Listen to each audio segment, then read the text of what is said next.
Magandang araw mga kaibigan. Bigyan natin ngayon ng opinion, reaction itong post ng tungkol ito sa mga mayors na pumerma sa petisyon na sinimulan ni na Mayor Benji Magalong, yung petition for good governance, demand full transparency, accountability, and justice on flood control projects. As of August, nagsimula ang pagpirma noong August 16. As of August 18 ng hapon, only 43 mayors ang pumirma. Ang tanong, bakit?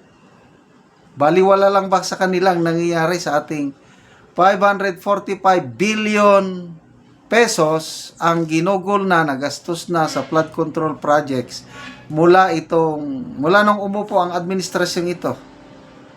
Halos kalahating trilyon na. Tapos tahimik lang ang mga mayors.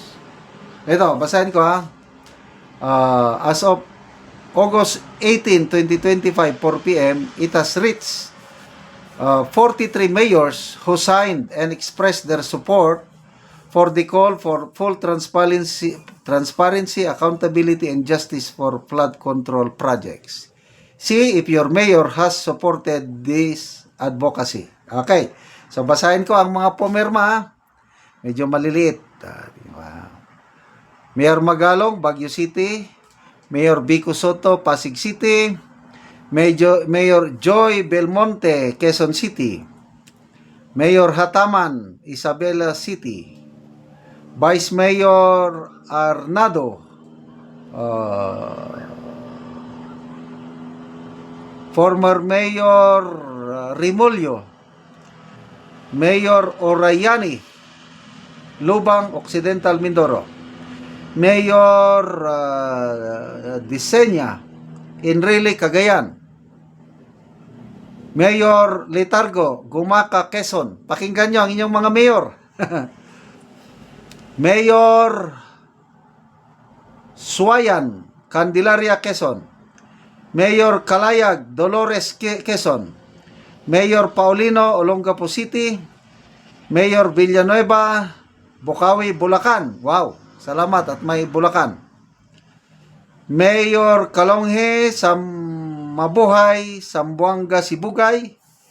Mayor Roberto Oy, Liloy, Zamboanga del Norte. Mayor Naga, Salang, Masbate. Mayor Amorrado, Mahayhay, Laguna. Mayor Gary Pinson, Luna, La Union.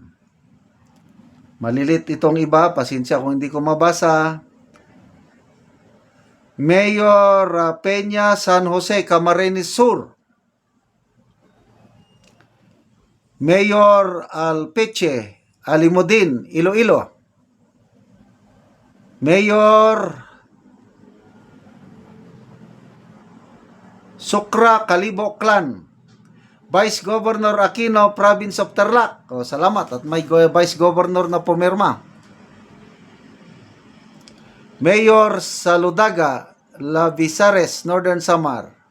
Mayor Pontanilla, Bacnotan, La Union. Mayor Balais, Barogoleti.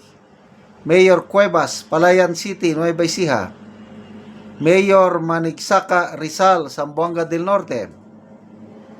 Mayor Andres, Rizal, Nueva Ecija. Mayor Imata, Gabaldon, Nueva Ecija. Mayor Evangelista, Kidapawan City, Cotabato.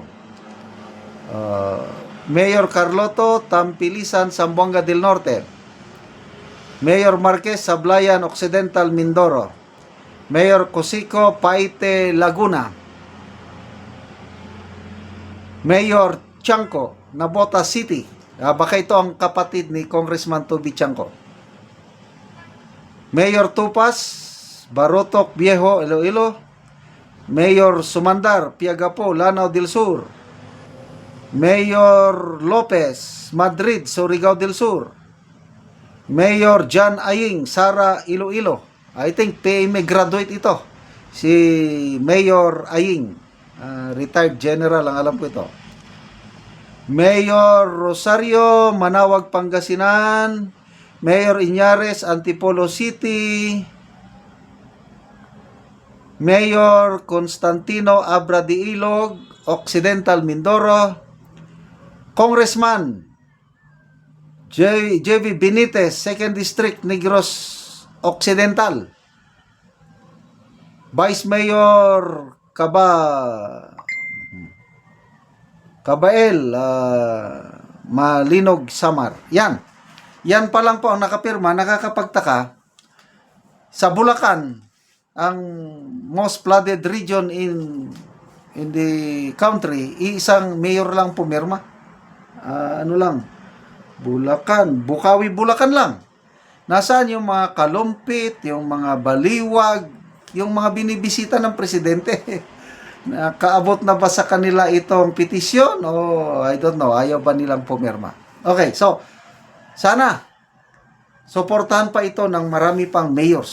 Sana dadami pa ang pipirma. Kasi, pag madaming 1,493 mayors, kung mapirmahan yan ng more than 50%, siya makabot ng 1,000, napakalaking bagay yan. It's a pressure to anybody, yung mga may tinatago. Nakakalungkot. Itong hinahangaan natin nga si Congressman Richard Gomez, binabatikos niya si Mayor Magalong. Bakit daw salita siya ng salita tungkol sa korupsyon? Kung may problema siya sa korupsyon sa mga congressman, dapat kausapin niya ang congressman dito sa Benguet ba o ano? Wala nationwide yung target ni Mayor Magalong. Narinig ko yung interview niya, bakit siya nagsasalita? Kasi niya, kawawa ang next generation, kawawang ating mga anak. Ganon ang vision ni Mayor Magalong. Na bagay na hindi nakita ni Congressman Gomez.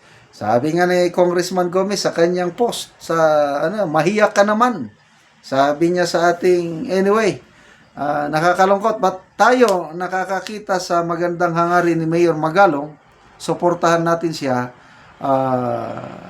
i-convince ang inyong mga mayor sa inyong mga municipalities na sana pipirma sa petition na ito.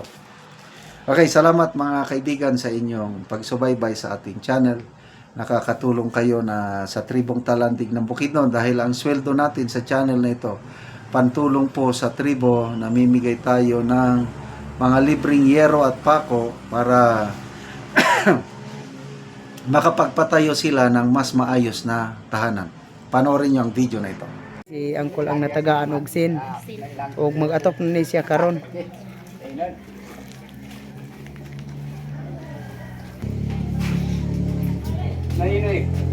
Og karon mo na ni ang kadako sa buslot sa balay ni Angkol sa natagaan na mo og yero. Ay dako akong pagpasalamat kay natagaan ko busin. So Katut na ko gyud.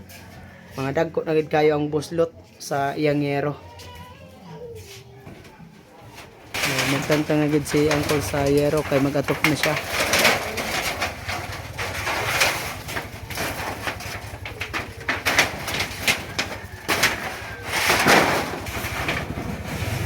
Karon mag-atop na gid si Angkol. Ura pa. Awat. Ingat idol.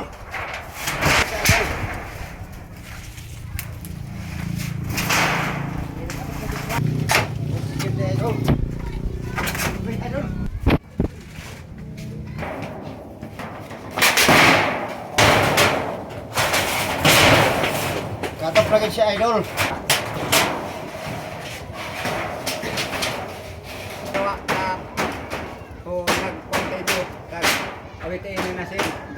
Karon naman na gid si Angkol sa pag-atop sa iyang balay.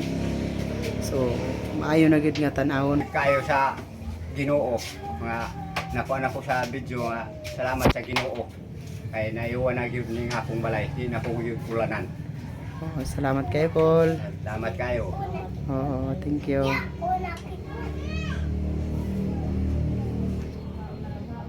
Tawsin katop na tagyod. Mm-mm.